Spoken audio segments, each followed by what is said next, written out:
ఈరోజు అంతర్జాతీయ యోగా దినోత్సవం సందర్భంగా మన బసాపురం గ్రామంలోని హై స్కూల్ నందు యోగా యాక్టివిటీస్ నిర్వహించడం జరిగింది. ఈ యోగా యాక్టివిటీస్ నందు సర్పంచ్ గారు, అలాగే గ్రామ పెద్దలు, అలాగే మన స్కూల్ టీచర్లు, అలాగే సచివాలయ సిబ్బంది, అలాగే హెల్త్ డిపార్ట్మెంట్ వారు, అందరూ విఆర్ఓలు, విఆర్ఏలు అందరూ కూడా ఈ యోగా నందు విద్యార్థులు కూడా అందరూ పాల్గొనడం జరిగింది.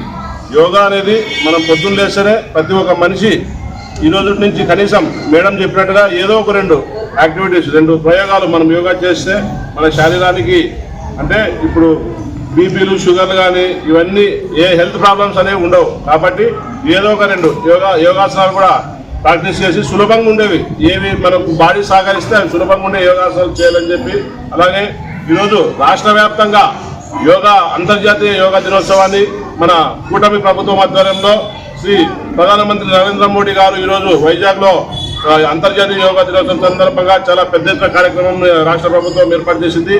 ఎందుకు రాష్ట్ర ప్రభుత్వం దీన్ని ప్రతిష్టాత్మకంగా తీసుకుందంటే, ఈ రాష్ట్రంలోని ప్రజలు 5 కోట్ల మంది ప్రజలు ఎవరైతే ఉన్నారో దాంట్లో మినిమం 2 కోట్ల నుంచి 3 కోట్ల మంది ప్రతిరోజు యోగా చేయాలనే ఉద్దేశంతో దీన్ని ఎంతో ప్రతిష్టాత్మకంగా తీసుకుంది. అలాగే మన గ్రామంలో కూడా ఇక్కడ విద్యార్థులు మీతో పాటు మీరు చేస్తూ మీ తల్లిదండ్రులతో కూడా కనీసం ఒకటో రెండో కనీసం ఏదో ఒకటి రెండు లాస్ట్కి ధ్యానమైన ఒక 5 నిమిషాలు కళ్ళు ముచ్చుకొని ధ్యానమైనా చేపించాలని చెప్పి మీకందరికీ విజ్ఞప్తి చేస్తాం. మీరు కూడా పిల్లలు కూడా అందరూ ఇవన్నీ చేయడం వల్ల మీకు ఏకాగ్రత పెరుగుతుంది. అంటే స్కూల్లో ఏదైతే చదువుకుంటారో మర్చిపోకుండా మీకు మెమరీ పవర్ అనేది పెరుగుతుంది. కాబట్టి ఈ యోగాలో పాల్గొన్నటువంటి ప్రతి ఒక్క విద్యార్థులకు, అలాగే మన సార్ వాళ్ళకు, మేడం వాళ్ళకు అందరూ కూడా ధన్యవాదాలు తెలుపుతూ ఈ స్కూల్